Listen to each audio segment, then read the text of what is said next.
All right, here's a social media marketing strategy that actually drives sales. Now, let me preface that real quick.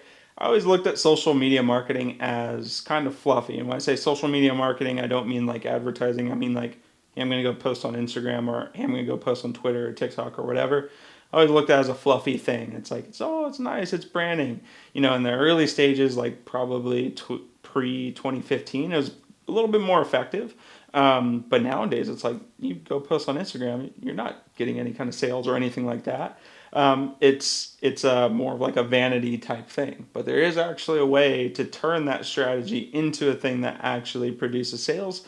And I saw it happen before my own eyes, and it wasn't even necessarily planned. It actually just happened, and it became a huge piece of my strategy when it came to marketing. So you're going to see a lot of things drawn on this here board, and I'm going to just explain it real quick. But first, let me start at the top. So this is your average person on social media, right? All of these black boxes are the pieces of content, the pings, the dings, the messages, the etc., the likes, the comments, the blah, blah, blah, all going to this person. The green is you, right? Can you see the problem with this and trying to get your communication in the door so that this person can become a customer and consume things from you? It's quite challenging when you've got all these things going on. You think about this as just like your normal social media. Like you might have a personal account, you might not. All the different things, and depending on how disciplined you are as a human being, all the different things that you have pinging and dinging and notifications, etc., coming to your phone is vast, unless you've done a full detox similar to what I've had and just deleted all of the notifications, only followed a few people, etc. That way you can escape from all of that nonsense. But you're getting all these crazy pings and dings, and you're not hearing from the couple of businesses that really matter to you, right?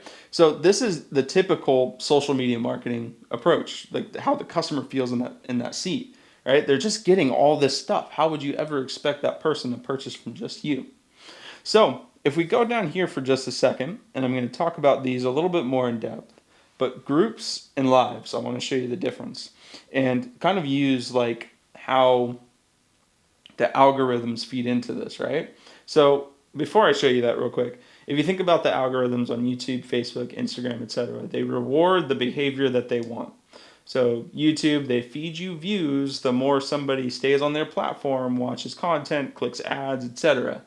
Because, hey, that's the kind of person that we want on our platform. That's the kind of person that's making us money. So if we feed into that for a little bit, same with like Facebook and Instagram, they want people that stay on the platform. They want people that engage with the content and click on ads and make them money. So let's position our social media marketing strategy around that, right? So if we feed into that a little bit, we know YouTube, Instagram, Facebook, TikTok, etc. They like it when you create groups and lives, because those people that are within those groups and lives will continue to digest your content and not float around, get goldfish mind, and bounce out of things.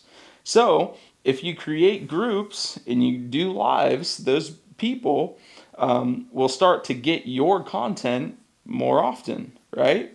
One, because they're in the group and they're going to see that group content. Two, they're affiliated with who you're marketing to, so they're going to get that content. And when you do lives, they're going to get notified when you go live, and so they're going to engage with that content. What that does is it totally flips this thing on its head, gets these people in this bubble here where you can feed them your content more than they get all this content, and obviously still the other content bleeds in. That'd be kind of wild if they only got your content.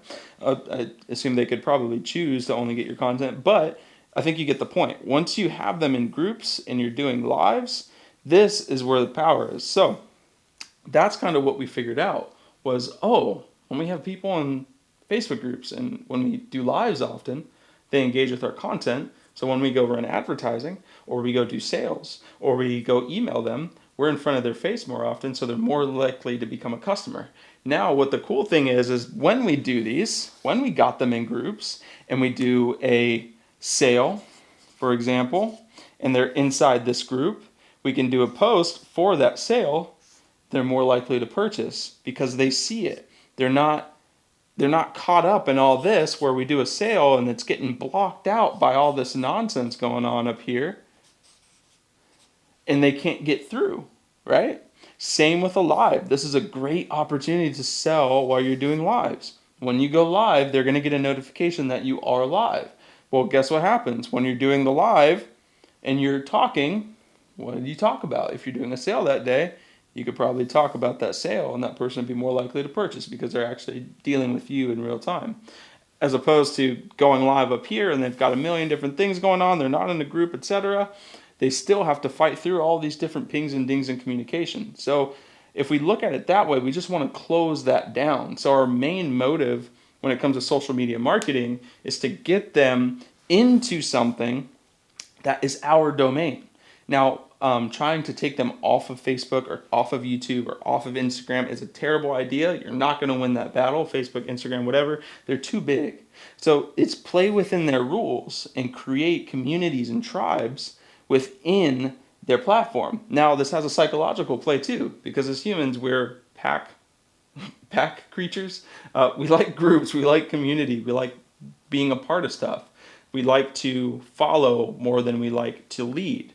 If we see a bunch of people doing something, a lot of humans will flock to that person doing that one thing. But if you're watching this, I'm assuming you're an entrepreneur or have a business and you don't do that. You start those things. But anyways, majority of human beings, they want to be around other people. So when you create this, it also creates a tribe effect. So all this information that you're putting out, they start to feel this information, and so does the person next to them, and the person next to them, and the person next to them, and it creates a tribe effect for your business. Now, when you don't have this, this is what you got going on. They might buy from you once, or twice, or 3 times, but eventually they're going to go away because you don't have them inside of something where they feel like they're a part of something. It doesn't have that meaning. So doing these groups, doing these lives, and I made this very broad because every platform is different and every platform is changing. But when I say group, I mean just create something within the platform that allows your customer base to commingle and get majority of your content. Same with lives. Going live and engaging with that person lets them know, like, hey, there's a real person on the other side of this business. Let me try and relate to them. You could even stumble on your words the same way I do in these videos, and you might relate to that or laugh at me or whatever it might be. Either way, I'm getting some kind of reaction out of you, and that will make you feel closer or steer you away, right? Because you might not be the right person that enjoys me stumbling or laughing at me. It doesn't matter. But anyways, you want to get them into some kind of group and do some lives and engage with those people so that they feel like they're a part of the tribe.